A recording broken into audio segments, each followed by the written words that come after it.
Assalamualaikum warahmatullah. Bokki jullit yi bokki taalibe yi tey jii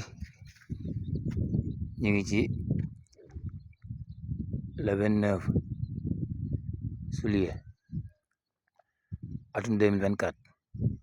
ñu ne fii ci tool bi nag di engrais gerte gi lii gerte la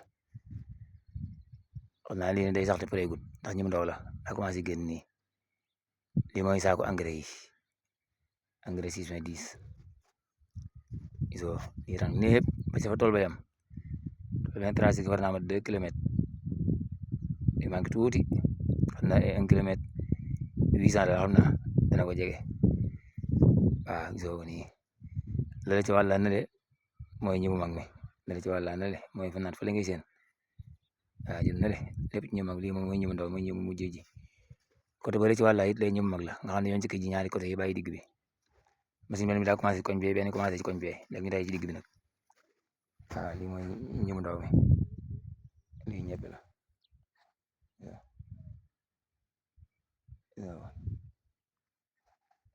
gerte gi macha allah ñu ñaan gi rek yàlla defal ñu ci barke so engrais bi gisoo gars yi ñu ngi ne di engrais ñu ngi ne def ak saabu di engrais gisoo ko ne le dañuy def waar bu nee ba sore rek wàññi ko waat saako bu ñu tolloo tibb ci waaw na jërë ngeen jëf